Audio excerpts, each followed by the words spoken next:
მოგესალმებით ჩემო ძვირფასო ტელემაყურებლებო. ისე გრძელდება ჩემი საავტორო გადაცემა ჩემო აფხაზეთო. დღეს ჩვენი სტუმარია საერთაშორისო ურთიერთობების საკითხებში ექსპერტი, პროფესორი, მეცნიერების დოქტორი ქალბატონი თამარ კიკნაძე.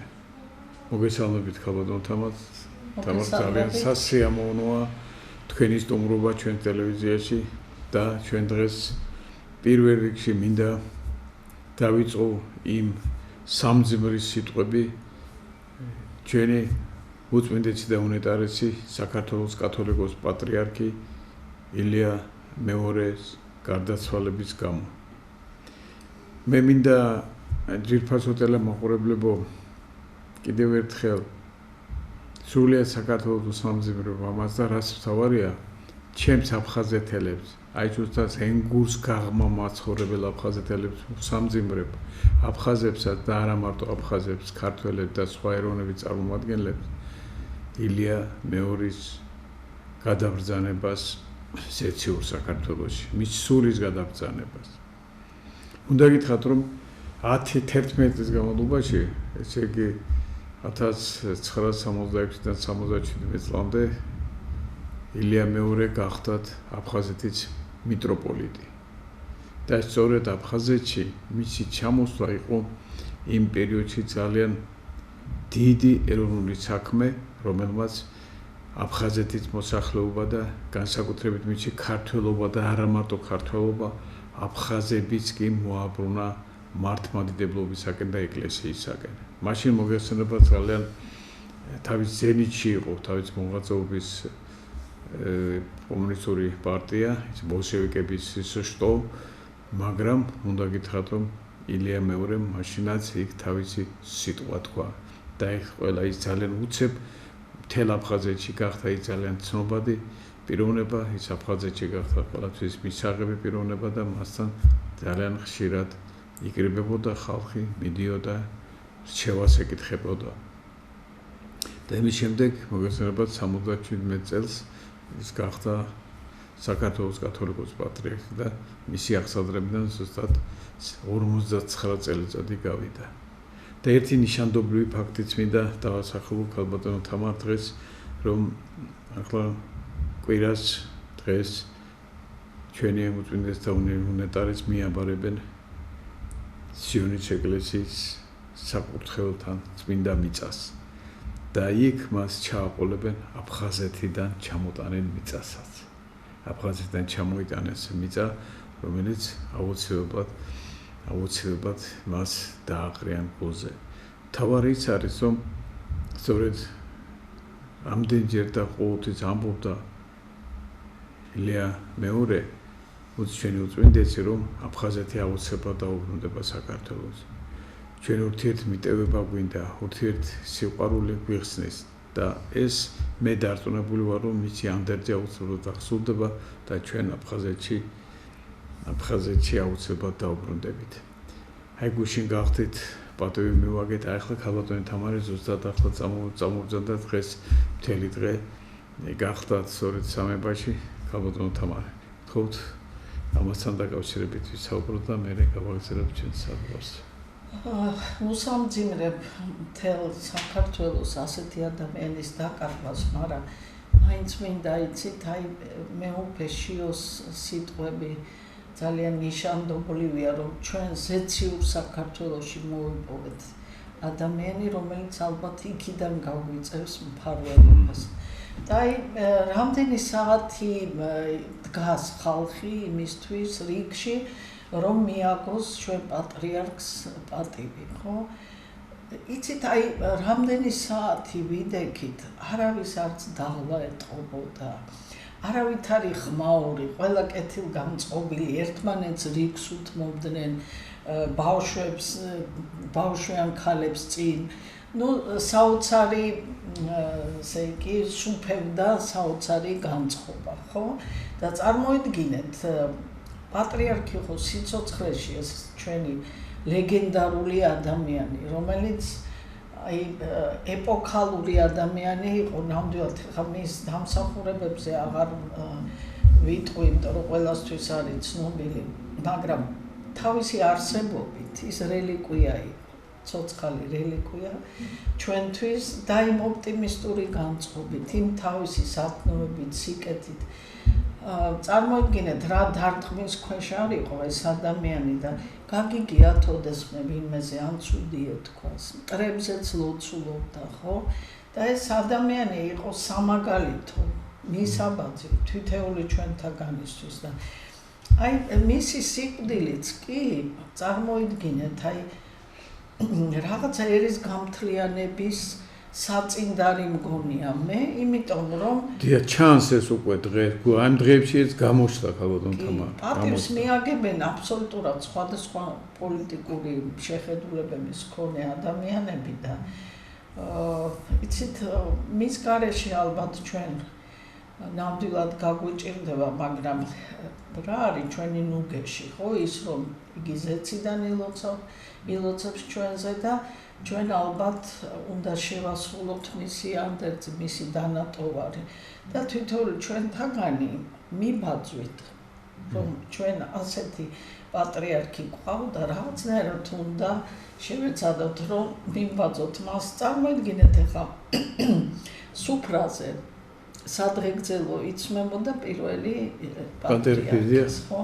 ამას ხო ვერავით არის, თქვათ, ვერ გაიძულებს ვერაფერი.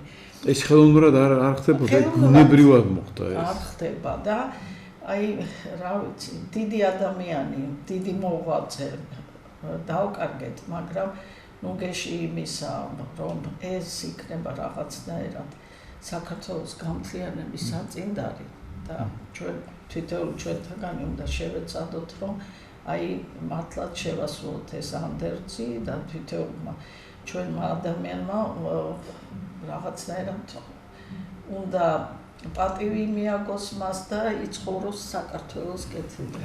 დიდი მადლობა ქალბატონ თამარ. მე ერთი რამე მინდა დავამატო ძვირფასო ტელემაყურებლებო. სხვადასხვა ამასინათ მე წავეკითხე თავიდან ბოლომდე პატრიარქის გამონათქვამის სიტყვები, ასე წიგნი გამოიცა პატრიარქის ნათქვამი და უნდა გითხრათ, რომ აქ რო იმხელა სიბრძნეებია ჩადებული, სიბრძნეები და არა სიბრძნე ერთი. ყველა გამონათქვამში რაღაცა საოცარი სიღრმეა. ყველა გამონათქვამში რაღაცა ისეთი სიყვარული ჯგება, ისეთი ის მოდის იქიდან, ისეთი ძალა მოდის, რომ ესე თვითონ ადამიანს ვინც ამას წაიკითხავთ, გაგამხნევებს, რწმენას დაგიბრუნებს და იფიქრებ, რომ თურმე ღირდა ცხოვრება, თურმე როგორ გვინდოდა ჩვენ, რომ ასეთი ადამიანი და ასეთი პიროვნება ყოლოდა. მე შევადარებდი მას ილია ჭავჭავაძეს. ილია ჭავჭავაძე ხომ ერის მამად არის შერაცხული და ის იყო უდიდესი ქართველი და უდიდესი პიროვნება. ილია მეორე მე ვფიქრობ, რომ აწი უფრო გამოჩნდება და აწი უფრო დაინახავს და აწი უფრო აღიქვამს მის ნამოქმედას, მის შემოქმედებას, მის იმ დიდ საქმეებს, რაც ილია მეორეს გაუკეთებია და მე დარწმუნებული ვარ ერთ რამეში, რომ ძვირფასო ტელემაყურებლებო, ილია მეორე არ მომკვდარა, იმან უბრალოდ გადაინაცვლა სეციურ საქართველოში, ქრისტე ღმერთთან ერთად ის მიახლება მას და ისინი ერთად დაიცავენ იქიდან საქართველოს. იმიტომ რომ მას არაერთხელ უთქვამს, რომ საქართველო არასოდეს არ გადაშენდება. საქართველო იარსებებს მარადიულად, როგორც ეს დედამიწა. ტკბილად განისვენე ჩვენო უძვირფასესო, უწმინდესო და უნეტარესო დიდო ილია. და ამის შემდეგ მე მინდა ერთი სიმღერა მინდა რომ ამის შემდეგ წავიდეთ ჩვენს ტელევიზიაში და ის გახლავთ ამ სიმღერის ტექსტის ავტორი გახლავთ აზგანცონებელი პოეტი თემურ ჩალობაშვილი, ხოლო მუსიკის ავტორი ნანა ბოჯგუა და სანთლები ქვია ამას და ეს სანთლები, რომელიც მე მქონდა ბედნიერება პირადად შევხედროდი თავის რამდენიმე წლის უკან ილია მეორეს და მისთვის მეჩუქებინა ეს მასმისადმი მიძღვნილი სიმღერა. დღეს ძვირფასო ტელემაყურებლებო, თქვენ შემოგთავაზებთ ამ სიმღერას და მე და ქალბატონი თამარი კიდევ გავაგრძელებთ ჩვენს გადაცემას და ჩვენ უკვე გადავალთ იმ პოლიტიკურ ასპექტზე, რაც ასე აუცილებელი და საჭიროა ჩვენი ფორმატიდან გამომდინარე.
ქალბატონ თამარ, კიდევ ერთხელ ძალიან სასიამოვნოა თქვენთან საუბარი, იმიტომ რომ თქვენიც საერთოდ მიწვევები და გამოსვლები და შეფასებები თქვენ არ გაკლიათ, მაგრამ ახლა მაინც მე ვფიქრობ, რომ აფხაზეთს ახლა სრულიად ჩვენ აფხაზეთი გვიყურებს.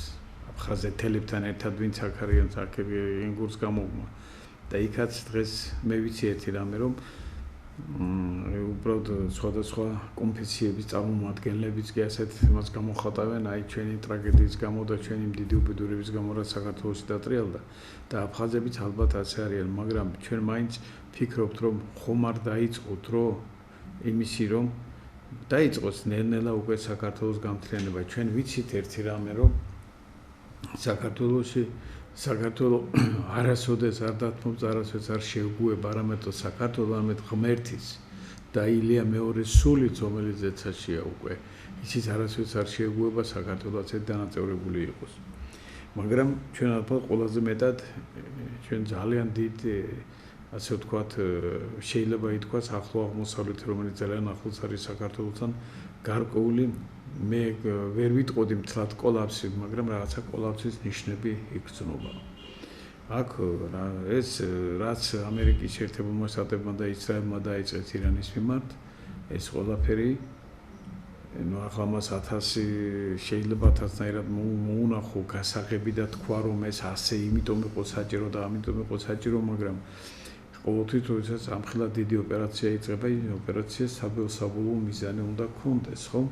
და თქვენ როგორ ფიქრობთ, ხალხო თამარი, ჩვენთვის ყველაზე ხომ არ არის ეს უბრალოდ რაღაცა პატარა კონფლიქტი, ეს არის ძალიან დიდი კონფლიქტი უზარმაზარი სახელმწიფო წინააღმდეგ, ორი უზარმაზარი სახელმწიფო და თავის სამხედრო მათი სამხედრო პოტენციალი ებრძვის ამ ქვეყანას, მაგრამ მე როგორც ვატყობ, ჯერჯერობით არ არის დაჩოქილი ეს ქვეყანა და როგორც იმათი განცხადებებიდან უკვე ულტიმატუმს ისინი აუყენებენ ამერიკის შეერთებულ შტატებს და ისრაელს.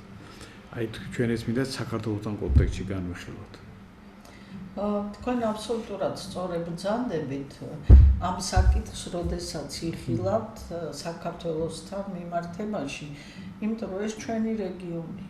არც თუ ისე შორს არის, ხო, ირანი ჩვენთან და ახლო აღმოსავლეთი მოიაზრება, რომ ჩვენც ამ რეგიონის კავკასიელები ვართ, მაგრამ მაინც ფართო გაგებით ამ რეგიონში არის ჩვენი ქვეყანა, პირდაპირ საზღვარი არ აქვს ირანთან, მაგრამ იქ მიმდინარე პროცესები აუცილებლად ასახავს პოვებს რეგიონის ყველა ქვეყანას.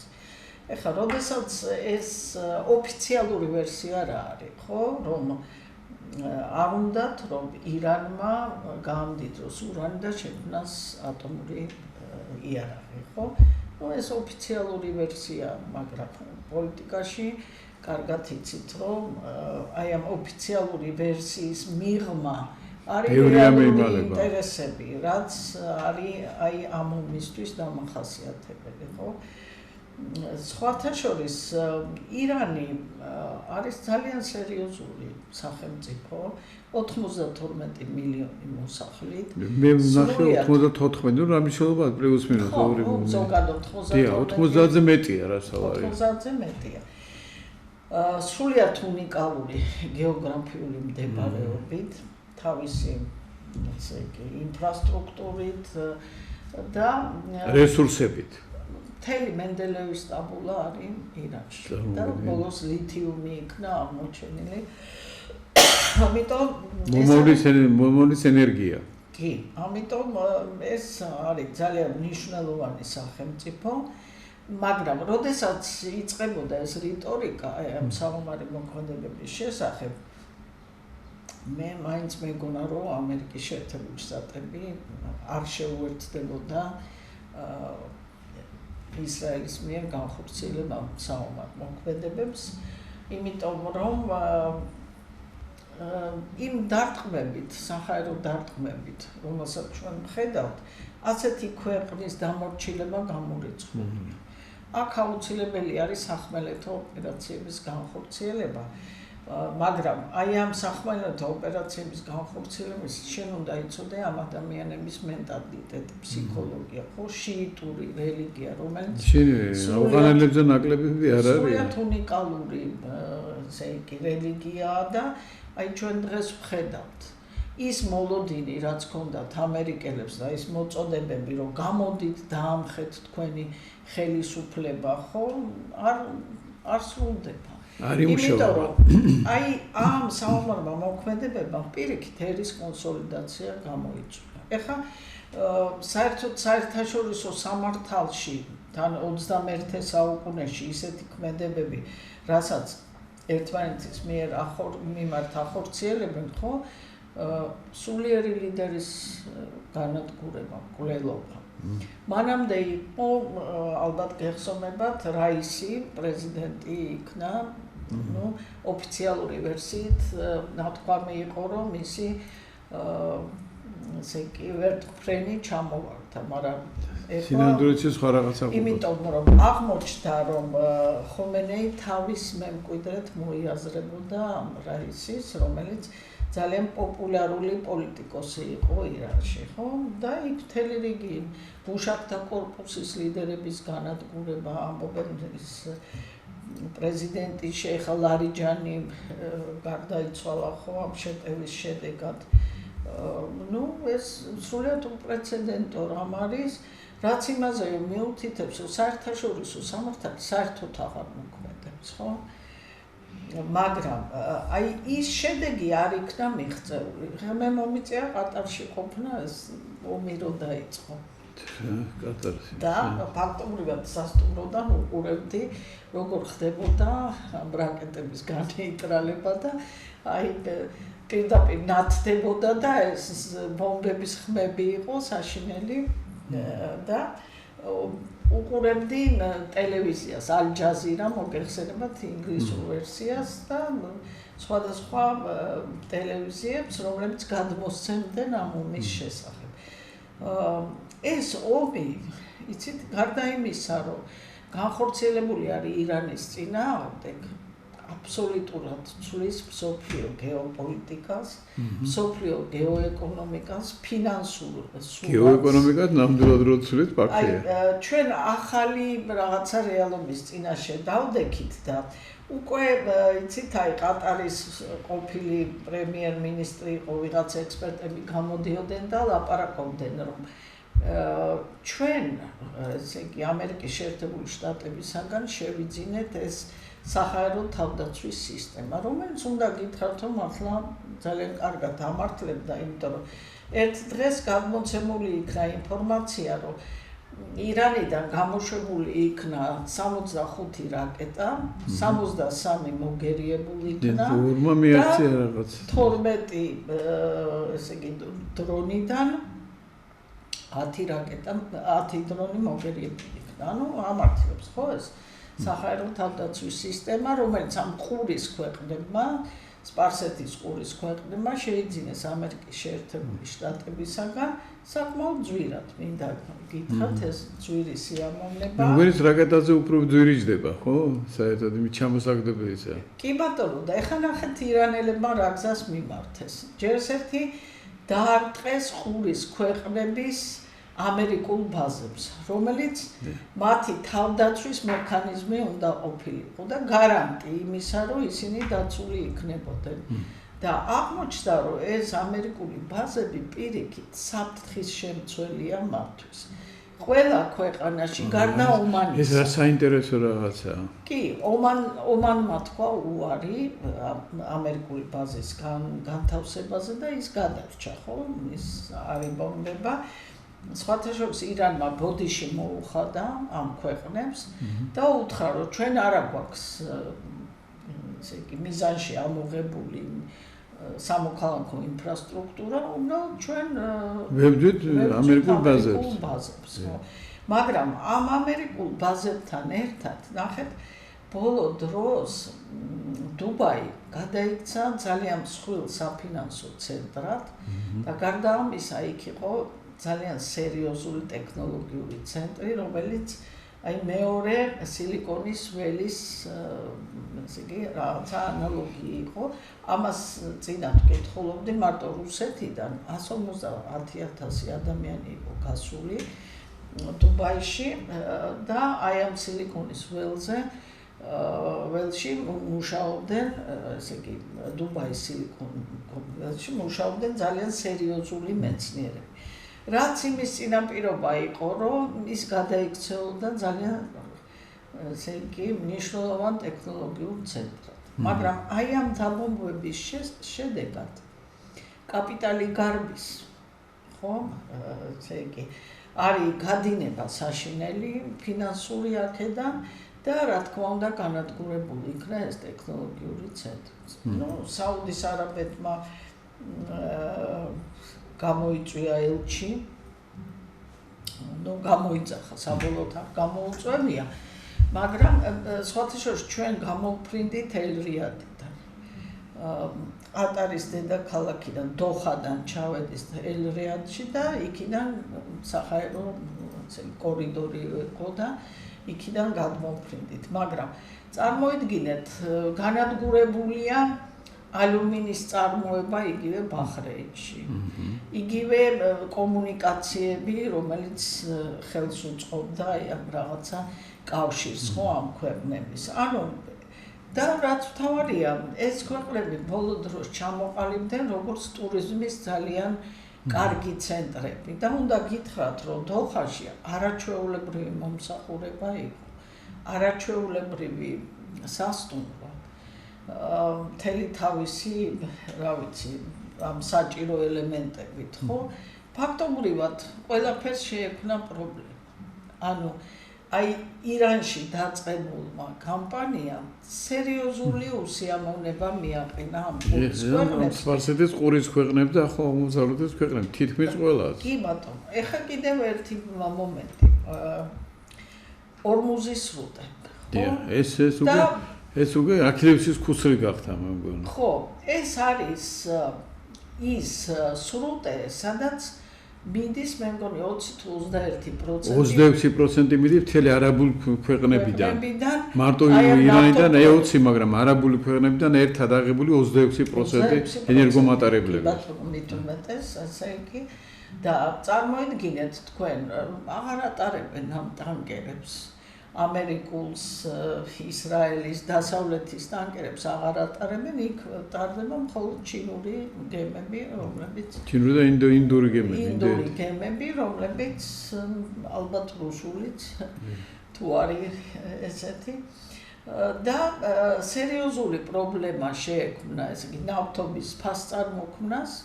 $100-ზე მეტი არის უკვე, ხო, ნავთობის ღირებულება. და ამ ბაზარზეც სულიად შეიცვალა, ხო? სულად. კიდევ ერთი მნიშვნელოვანი მომენტია. ნახეთ ამ დაზღვევის კომპანიებს, ხო? სერიოზული პრობლემები შეექმნათ.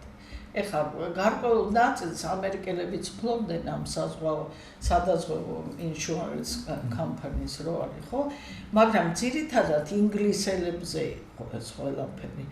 მათაც პრობლემა შეექმნათ. ანუ გაძვირდა ეს ყველაფერი ტვირთბრუნვა. ნუ შეიძლება შემოვლით ეხლა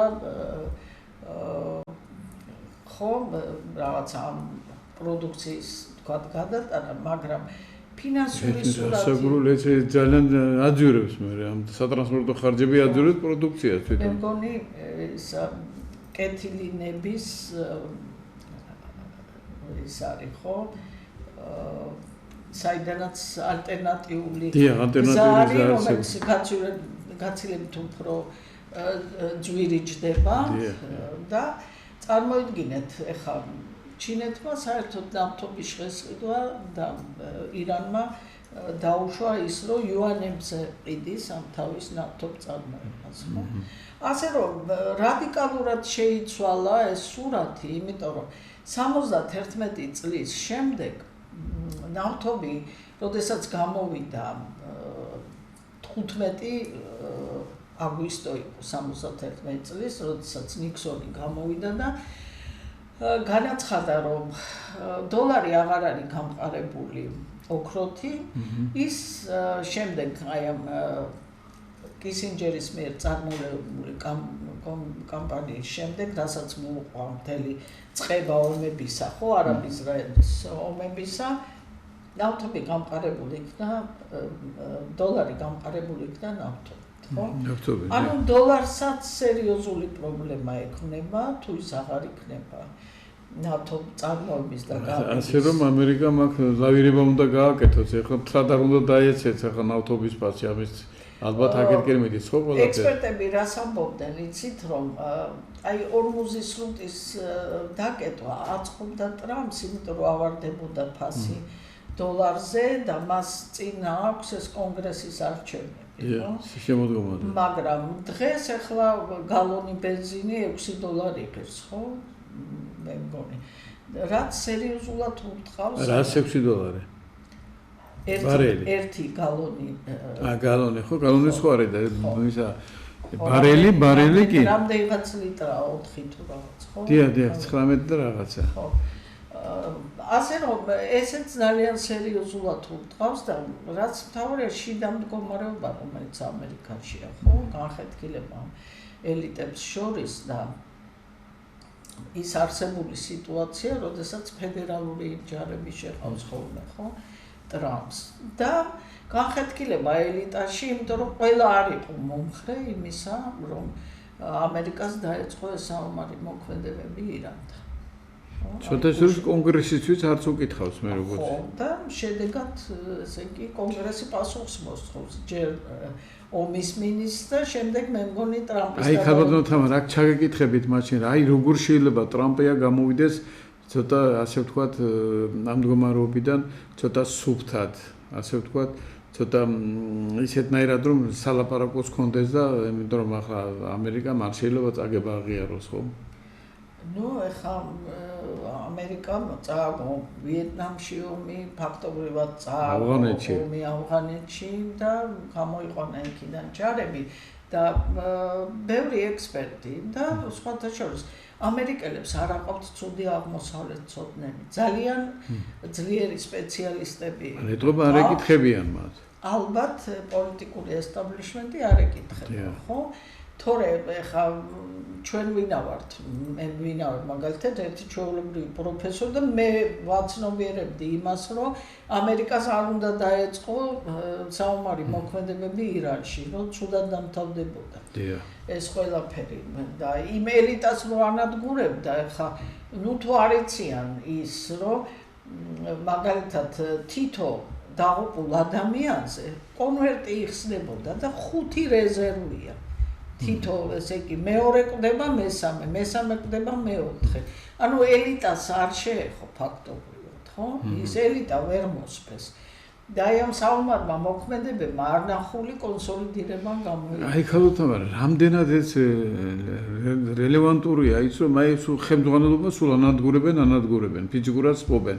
ამბობენ რომ ის ხამანეიც ახლა ის შვილი რომ აირჩიეს ისიც დაჭრილი არისო და რაღაცა ინფორმაცია რომ ვითომ მოსკოვშია და აი ესე იგი რა გამოდის რომ ახლაც ისიც მოუკვლიათ ეს გენერალური შტაბის ისა ხალიჯანი დიახ ისიც მოუკვლიათ და კი მაგრამ ეს იძლევა რამეს იმიტომ რომ ამ ხალხ ქვეყანაში ალბათ მათ ჰქონდათ ეს ყველაფერი გაცვლილი ხო სარეზერვო კადრები მაგათ არ ეყოლებოდათ თან გამოიყვანეს ნახეთ რეზა ფეხლევი შვილი რომელიც ამერიკაშია ფაქტობრივად აღზრდილი და მას ყავს ინგლისელი მრჩეველი და ერთი მაინტერესებს მინურჩია ის რომ მეჩეთების დანგრევას მოწონებით შეხვდა ეს ესე იგი რეზა ფეხლევი ხო და აი ამ ომსაც ესე იგი მიესალმა კი ომს იმიტომ რომ თვითონ უნდა ჩამოვიდეს და მე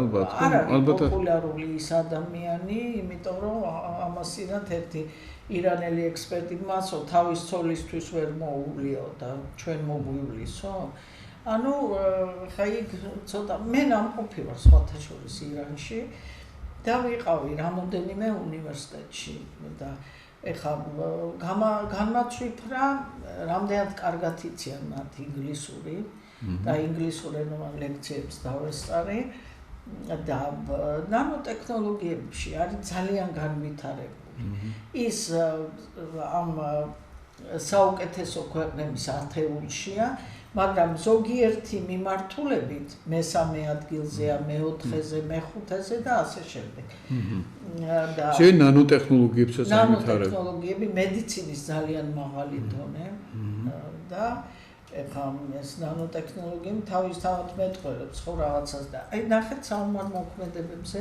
რა განახორციელეს მათ. აი ეს საჰაერო თავდაცვის სისტემები ძვირადღირებული.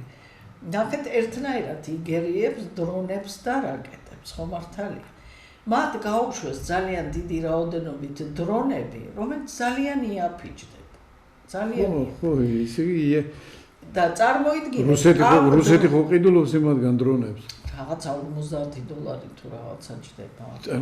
მაშინ, როდესაც თითო რაკეტა საერთაშორისო რომ მოიგერიოს ეს დრონი, ჯდება რამდენიმე მილიონი, ხო? და წარმოიდგინეთ ჭკუით როგორ აჯობეს, იმიტომ რომ დრონებს უშვებენ დიდი რაოდენობით, იქ ნადგურდება დიდი რაოდენობით რაკეტა და ფაქტობრივად ძალიან იაფად ისინი ანადგურებენ ამ ძვირადღირებულ ტექნოლოგიებს, ხო? ამიტომ მთელი რიგი რაღაცა გაუთვლელი მომენტები იყო ამ ომის წარმოებისას. ქალბატონ თამარ, ჩვენ კიდევ კარგი მართლა ჩვენი მთავრობის და ჩვენი ხელმძღვანელობის, ქვეყნის ხელმძღვანელობის დიდი ასე თქვა ძალისხმევის შედეგია და ალბათ შორს მიმავალი სტრატეგიის შედეგია ის რომ საქართველოში არ აღმოჩნდა ისეთი ობიექტები რომელიც რითაც ირანს შეექმნებოდა გარკვეულწილად რასაკვირველია საშიშროება და ამიტომ ჩვენ გადავრჩით.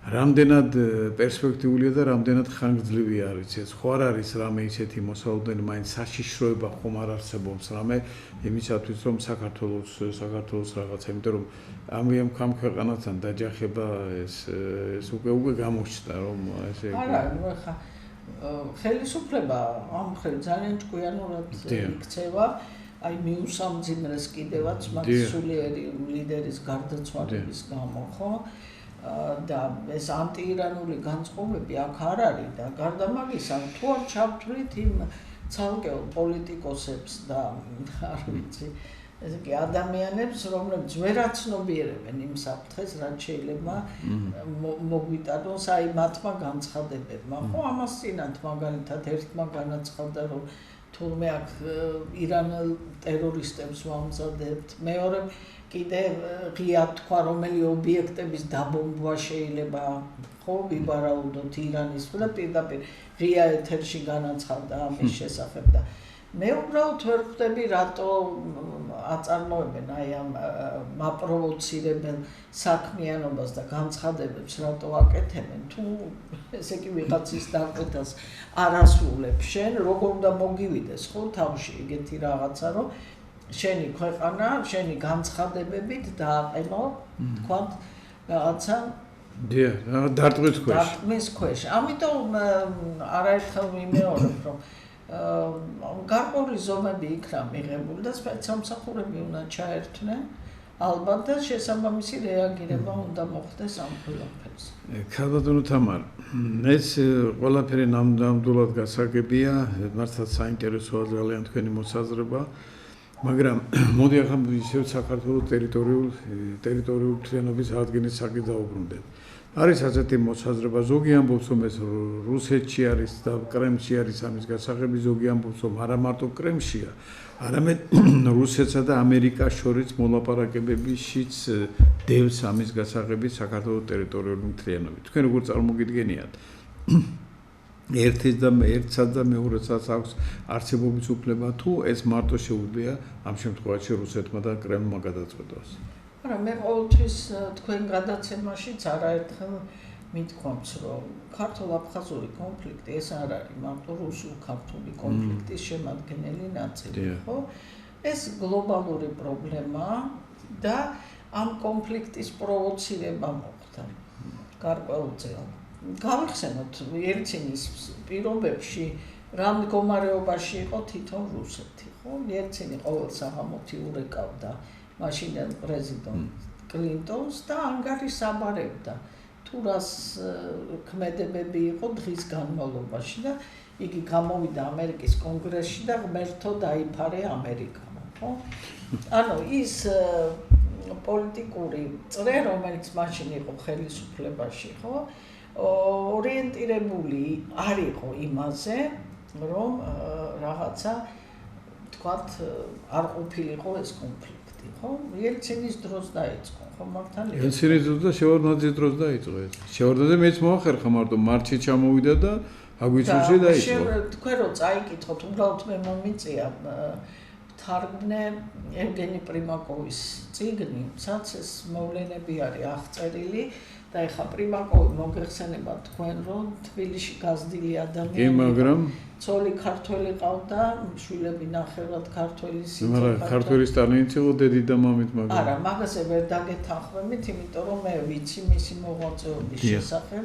და ძალიან ბევრი საფრთხე ააცილა მან საქართველოს. კი ხო, აი საინტერესოა. ის ქართული ორიენტაციის იყო და ძალიან დიდი ლობისტი იყო ქართული საქმის მოსკოვში და მას აქვს ის მოგონებებში როგორ ჩამოიყვანა არძიმბა და როგორ იყო. ეს უყნა ვიცით. გადაწყვეტილი რომ უნდა მოეწევათ ხელი ესე იგი. მაგრამ კონფედერაციაზე იყო საუბარი მაშინ გალოთავ. ასიმეტრიულზე, მაგრამ ნახეთ, შევარდნაძე გავიდა, ვიღაცა მას დაურეკა და სავარაუდოდ ეს იყო ან ამერიკიდან, დასავლეთიდან და მან უარი თქვა ხელმოწერას.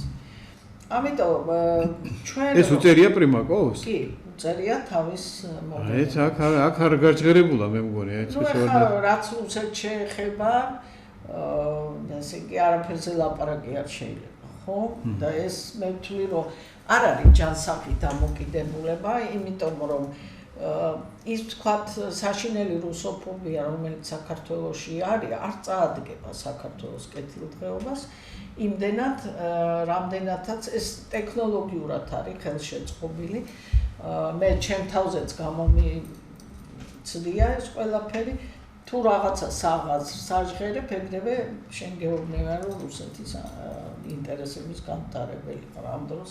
რუსეთის ინტერესები. ჩვენ ამაზე ვისაუბრეთ და კიდევაც ვისაუბრებთ, ჩვენ რუსეთის ინტერესების გამტარებლები კი არა ვართ. პირიქით რუსეთი დავაინტერესოთ უნდა, რომ ჩვენი ინტერესები გაითვალისწინოს რუსეთმა თუ არა ახლა დიდი ქვეყანაა და ვიცით ახლა რამდენიც არ უნდა ისაუბრო ზოგიერთებმა, რუსეთი პოლოსა ჩამოყალიბდა. ძალიან ძლიერ პოლოსა. შენი მეზობელი ყველაზე პრობლემური ქვეყანაა და მე ჩემ სტუდენტებს ყოველთვის რას ვეუბნები, იცით? ეს არის ტექნოლოგია ჩვეულებრივი, რომ შენ არ მოაგვარო პრობლემა. საერთაშორისო ურთიერთობებში არის ცნება ხო ესეთი, რომ ყველა არის საერთაშორისო ურთიერთობების სისტემის სუბიექტები. ხო, აქტორები. ამიტომ შენ მას სიმპათია, ანტიპათიით არ უნდა მოეკიდო, იმიტომ რომ ეს ძალიან დიდ შეცდომას გაშვებინებს, ხო? რეალური მდგომარეობიდან გამომდინარე უნდა მეუდგე და იმ შენი შესაძლებლობებიდან და იმისი მოთხოვნები და იმის ინტერესები, ასე არ უნდა იყოს? კი ბატონო, და ის გავრცელებული. მე ყოველთვის პალმერსტოუნის სიტყვები მომაქვს, რომელიც ეს არის, აი როგორ გითხრათ, საბაზისო ცნება საერთაშორისო ურთიერთობებში, რომ ინგლისს არ აყავს მუდმივი მტრები და მეგობრები, ინგლისს აქვს მუდმივი ეროვნული ინტერესები. დღევანდელი განვითარებული მოვლენები ამის ძალიან კარგი დასტურია. ეხლა ვის ეგონა რომ თქვათ ამერიკა და ევროპა ესეთ ურთიერთობებში იქნებოდა, ხო? არა ვიცი არ ეგონა. ერთმანეთს სატელიტი იყო ფაქტობრივად ამერიკა. ეს ცნება დასავლეთი გულისხმობდა იმას, რომ ამერიკასთან ერთად ამერიკა და ევროპა, მაგრამ დღეს მათი ინტერესები არის აბსოლუტურად განსხვავდება. ის კი რა ქალბატონ თამარ, ნატოს დგას უკვე ძალიან დიდი პრობლემები წინაშე. პირველი პრობლემის შემქმნელი ტრამპია.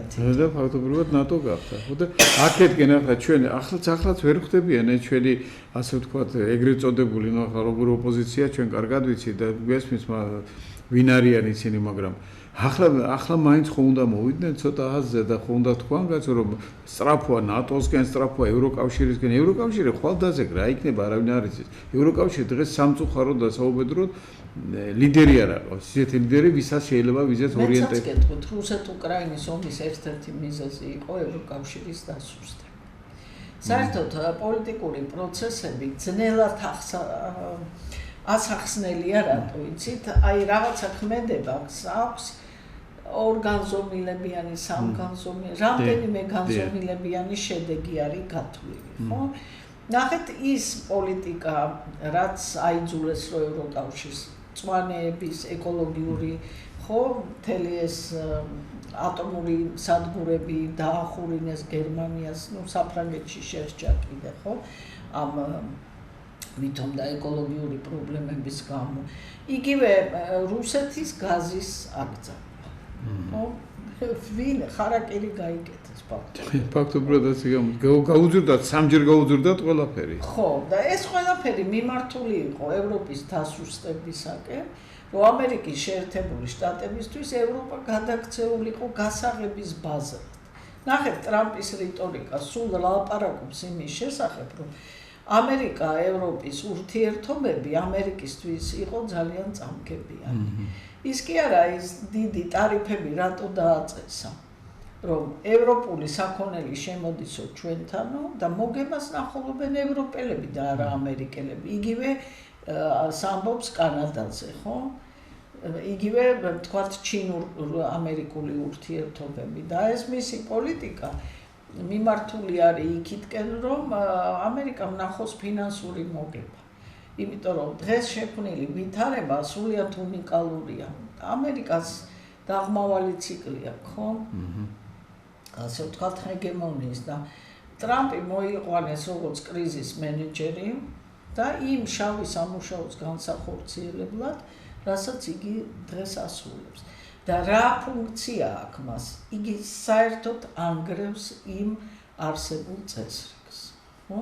თავის ქვეყანაზე იფიქრე, არა და ამაცინაც ხოთა შორის ძალიან კარგი წავიკითხე ერთ-ერთ სტატიაში, სადაც წერია, რომ ის ყველა პრეზიდენტი, რომელიც მოვიდა, ხანსა დაიწყო ომი, ხანსა დაიწყო ომი. ესე იგი რა გამოდი, ჯერ ესე იგი ტრამპმა რო დაიწყო თავიდან საუბარი იმაზე, რომ აი მე მშვიდობის დარგში ის უნდა მივიღო ნობელის პრემია, იმიტომ რომ მე 7 ომი დავამთავრე, ახლა რომელი 7 ომი დავამთავრა, მე რატომღაც ვერ ჩამოვთვალე, მაგრამ მაგას მე ვერ ჩამოვთვლი, მაგრამ ესე იგი თუ კი ეს ასე იყო და ამ დროს იწყებ ყველაზე უფრო დამანგრეველ ომს, თუნდაც იგივე შენი ეკონომიკისათვის, იმიტომ რომ დღეში თუ თითქმის მილიარდამდე ჯდება ირანის ამბები და ახლა უკვე რამდენი დღე 2 კვირა ხომ არის მიდის და ეს 2 კვირა რამდენი მილიარდია უკვე ასული.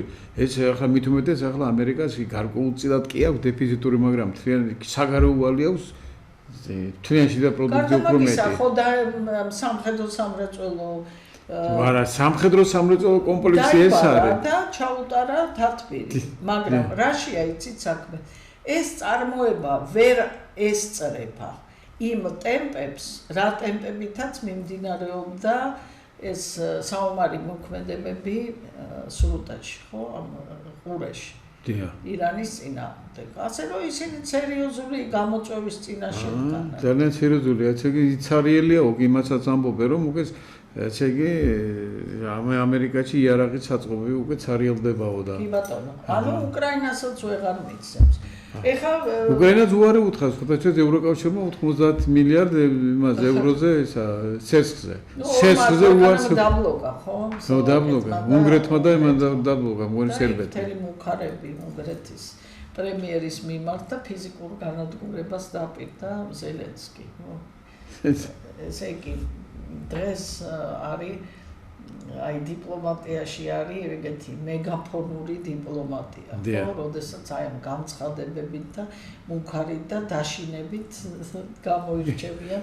თუ წამოეგო მაგრამ ეხა ქაბადონ თამარ, აი ასეთ ფონზე, ესე იგი საქართველოს ბუნებრივია, ესე იგი სტრატეგიული მოთმინება ისევ ძალაშია, მე როგორც ხედავ, დღევანდელ პირობებში, იმიტომ რომ ჩვენ ზედმეტი ნაბიჯის გადადგმა ნამდვილად არც საქართველოს ხელისუფლებას არ ეგების, იმიტომ რომ ეს რაზე მიგვიყვანს არავინ არ იცის, მაგრამ ამ შემთხვევაში რას უნდა ველოდოთ? ჩვენ თუნდაც იგივე აფხაზეთის მხრიდან და აფხაზეთის მიმართულებით, აფხაზეთის მხრიდანაც და აფხაზეთის მიმართულებით, თქვენ როგორც ამხელა ასეთი უმაღლესი დონის ექსპერტის საზრი ძალიან საინტერესოა. რას უნდა? ჩვენ ბატონურმა მე მგონი წინა გადაცემაშიც ვლაპარაკობდით ამაზე და მე როგორც პოლიტოლოგი ყველაზე ძალიან მიყვარს განსაზღვრება პოლიტიკისა, რომ ეს არის შესაძლებლობების ხელოვნება. ამიტომ ყოველთვის შეიძლება რაღაცა ისეთი მატრიცის და რაღაცა ისეთი მექანიზმის მოძებნა, როდესაც რა არის მთავარი, რომ ყველა მხარე იყოს კმაყოფილი. კი. აი ამ მატრიცის სულ არაფერი ახლა შეიძლება მონაცემები შეიყვანო და ხელოვნური ინტელექტის საშუალებით რაღაცა დამხმარე, ასე ვთქვათ, მექანიზმი არის ესეთი გადაწყვეტილების მისაღებად, ხო? და რაც შეეხება ტერიტორიულ მოწყობას, ამაზეც ეს არის ყველაზე ტკივნეული საკითხი. იცით რა არის? არსებობს უამრავი ფორმა. ეხლა მე არ ვიცი თქვენ იცით თუ არა ინჯიამ გახმოვანა? დიახ, სხვათა შორის ინჯიას მაქვს მე მინდა რომ მოვიწიო და ამ თემაზე ვისაუბროთ. მაგი ფედერაციაზე აკეთებს. რომ აი შევიდეს როგორც ბელორუსეთის კავშირში. ხო, მოკავშირე. აი ეს როგორ წარმოგიდგენია? აფხაზეთთან და ოსეთთან. ყოველ შემთხვევაში ეს არის ერთ-ერთი ვერსია, ხო? აქამდე მე არ გამიგია ეხლა რაღაც ვერსია. არა, ეს პირველად მოვიცინე მე. ეს რო გაჩნდა უკვე კარგია, ხო მართალია სამსჯელოდ. რაღაცა გზა შეიძლება გვირაბის ბოლოს რაღაც პატარა შუქი გამოჩნდა ვითომ? და მე აი იმასაც ვამბობ ხოლმე, რომ ტერიტორიულ მოწყობაზე, რაც შეეხება ამ ტერიტორიულ მოწყობას, არც ერთი ქვეყანა არ არის შეზღუდული, ხო? ყველას შეუძლია ძალიან თამამად, ესე იგი, ისე მოაწყოს თავისი ქვეყანა, როგორც ეს მას ხელეწიფება და როგორც ეს არის მისთვის გამართლებული, ხო? და ინგლისის მაგალითი მოვიყვანე წინა გადაცემაში, როდესაც გაერთიანებული სამეფო ქვია ოფიციალურად, ხო, UK და იქ თითოეულ სუბიექტს იქ არის ინგლისი, უელსი, ყველას იმდენი დამოუკიდებლობა აქვს თავისი პარლამენტებით, თავისი მთავრობებით და ამიტომ ჩვენ ესეთი რაღაცა უნდა მოვიფიქროთ. აი ესეთი მოდელი და ამაზე უნდა წარმოებდეს მოლაპარაკებები, რაღაცა მოთელვა. მაგრამ ჯერ ჩვენ უნდა ჩამოყალიბდეთ.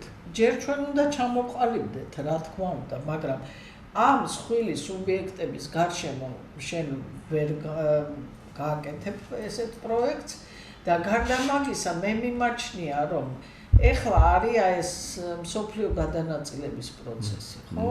ახალი მსოფლიო წესრიგის. ან ეს უნდა მოხდეს პარალელურად, მაგრამ ჩვენ უნდა ვიცოდეთ საითავართ ჩვენ, ხო? რომ შესაბამისად ვიმოქმედოთ. რომელ განედზე ვიმყოფებით? აი ამიტომ სიფრთხილეც გმართებს ძალიან და ძალიან სერიოზული, ასე იგი, თეორიული და პრაქტიკული მუშაობა. და რაც მთავარია, ჩვენ უნდა შევასრულოთ პოზიტიური, კონსტრუქციული როლი და რა ის როლი, რასაც სააკაშვილი გვთავაზობდა, ხო? დესტრუქციული, ასე იგი, განხეთქილების ვაშლი დასავლეთსა და რუსეთში. დიდი მადლობა ქალბატონო თამარ, ასეთი საინტერესო საუბრისათვის. მართლაც თქვენ ისე დეტალურად გაშიფრეთ ის მოვლენები, ის პროცესები, რაც მოსალოდნელი არის საქართველოს წინაშე, იმიტომ რომ ჩვენ მათ დაგვიბარა უწმინდესმა ილია მეორემ, რომ აუცილებლად მოხდება საქართველოს გამთენობა და აუცილებლად აფხაზეთი და ცხინვარი დაუბრუნდება დედა სამშობლოს. იცით, მე მინდა რომ აი იმ ოპტიმიზმით ვიცხოვროთ, როგორცაც ჩვენ გვთავაზობდა ჩვენი პატრიარქი, ხო? და ხორცი შევასხათ აი ამ ოპტიმიზმს ჩვენ. გვაქვს მითითება, გვაქვს მიმართულება, გვაქვს რა უნდა გავაკეთოთ. აცი ტექნიკური მხარეც არსებობს და არსებობს კიდევ მისი ნებელობითი მხარე. რამდენად იქნება მისი პოლიტიკური ნება, რამდენად იქნება მისი ეროვნული ნება. ის რომ აი რას ძალიან ნიშანდობლივი თემას გაუსვა ქალბატონმა თამარმა ხაზი, რომელიც მართლა საქართველოს ტერიტორიულ მოწყობაზეა საუბარი. ჩვენ დღეს ხომ არ გვიწერია ჩვენს კონსტიტუციაში როგორი საქართველოს რესპუბლიკა, კი ბატონო, მაგრამ რომელი მოწყობით, რომელი მოდელით მივდივართ ჩვენ მსოფლიოში აპრობირებული მოდელი, თუნდაც მსოფლიოში რომ არ იყოს ეს მოდელი და ჩვენ თუ ახალ რამეს შევქმნით იმ ჩვენი ქართული მენტალიტეტიდან გამომდინარე და ჩვენი ისტორიული ასე ვთქვათ წარსულიდან, რომელიც ძალიან ძლიერი იყო და რომელმაც ჩვენ სულსაც დღევანდლამდე მოგვიყვანა და შემოგვინახა ჩვენი ქვეყანა, მე დარწმუნებული ვარ ერთ რამეში, რომ ჩვენ აუცილებლად მივვალთ იმ ოპტიმალურ გადაწყვეტილებამდე, როდესაც საქართველოში ჩამოყალიბდება ისეთი სახელმწიფოებრივი წყობილება, სადაც ჩვენი სამაჩაბლოც, ანუ ცხინვალის რეგიონის და აფხაზეთის საქართველოს შემადგენლობაში იქნება და დარჩება.